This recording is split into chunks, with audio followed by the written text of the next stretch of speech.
211 cars to 603 cars sold. And this is measuring the first 6 months of last year to the first 6 months of this year. So thank you so much for being here. My name is Duran Cage. We're going to hop into this little case study that we put together for you all to show how a store was able to get so much more accomplished, so many more sales without having to spend more time at the dealership. So now that I've got your attention that you're here, gratitude. So let's talk about something. The previous year, we had the same CRM. We had many of the same salespeople. We had the same leadership team. And this store was already doing excellent, right? So Kia store, phenomenal team, phenomenal culture, all is well. So what do we do differently the first half of this year? Well, one, we worked together. We sat down with Jason, their fearless leader. He shares with us his goals about taking their Kia store to one of the top, not even just in the state, but in the whole Southeast. And I think they're on pace. I think they can even do so much more under his leadership and the team that they have. So it's super cool, phenomenal group. And so there's 4 things that we really did, and I have it here on how is it possible for a store to have that kind of growth and not have to focus on working more or have to hire so many more people. And it came down to these little 4 levers, we call them, right? And I have them written down because it's kind of hard to see on screen here, but I have it here just for demonstration purposes, right? But the first thing that we sat down and did, you would think that I would say more marketing or audit this. No, we looked at the CRM that they already have. How organized is it? What automations do we have set up to give the team some of their time back, right? And so we even looked at after hours. Anybody that's been knowing me for quite some time, I'm very passionate about what happens to customers when the sales team isn't available. Very important, because customers don't take time off just because our sales team is off, or you as a manager, just because you're off doesn't mean that the dealership just stops. People are looking at vehicles 24/7, right? So we have to be prepared and be ready for when they're there. So an example of looking at a CRM, right? And this is going to lead to the next bucket is we put in the after hours video. So Jason, gets clean and ready and has a great video just giving gratitude and letting the customers know, hey, thank you so much for connecting with us. You reached us after hours, but don't let that stop you from moving forward. Super cool, right? So before we get into number 2, the other thing about number 1 is making sure that the sales team understands the importance of the CRM, right? So making sure they understand the statuses that we set up, making sure they know how to log, making sure they have the notifications, making sure they understand the app.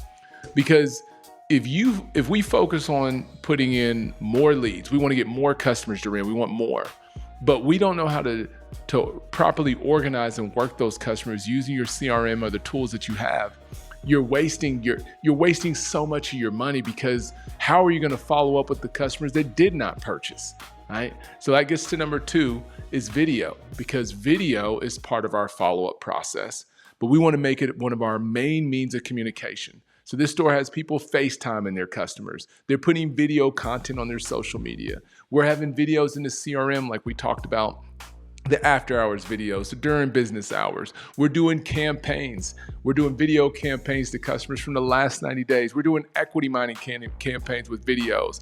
Oh my gosh, video everywhere. But you're watching me on video, right? Video is one of the largest, I would say, time-consuming things that most people do, right? They're on YouTube, they're on all these different platforms. So why not meet customers where they're at? Okay, the third thing is part of this case study that I have is the daily flow. This is super important because we feel that the daily playbook that your team operates under is massive, okay? So what I mean by this is, what is everybody doing when they first come to work? What customers are they touching, right? The second thing that they do, who are they touching? The third customers that they work, who are they touching?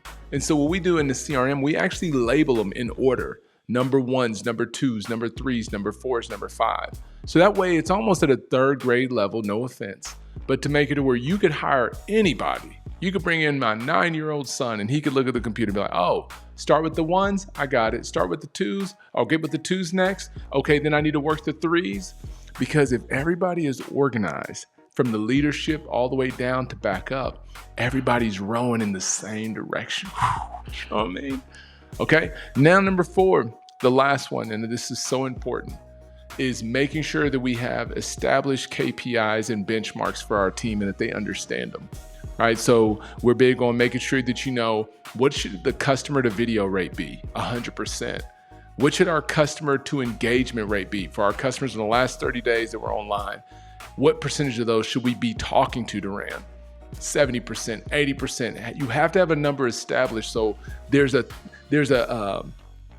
I guess there's a clear line, there's a clear reporting, there's a A, a B, a C, a D. There's a grade for your sales team to know how they're performing, right? And your vendors as well, your marketing channels. Everybody's on the same page. Another one is our customer to set rate. Out of the customers your team is working, how many appointments have they set? So when we have these KPIs, these measurables set, after we've done all that training, all that education, notice I didn't say demand numbers first. We talked about what? CRM, we talked about video, we talked about daily plan, and then we say, hey, here's what we expect out of you. So this case study is a reminder of all the stores that we've had the opportunity to work with and still working with that executed a high level. They all follow this path of setting clear expectations, make sure everybody understands their tools, make sure everybody's comfortable with getting video content out and picture content out to make the experience the best version that they can. And then after that, then you pour on as many opportunities as you want. Now you can market for more leads because now you've created an excellent funnel for your business, for your dealership. And the growth is however far you want to take it. Hey, thank you so much, and hats off to Jason, this team, the whole organization, the whole group. Proud of what you all are doing. And hey, we look forward to seeing you all continue to win. Until next time, y'all, this is Duran Cage. This wasn't 5 Minutes with Cage. This wasn't even a podcast. This was just giving praise to the BC Kia team. Until next time, y'all, keep winning. Be well.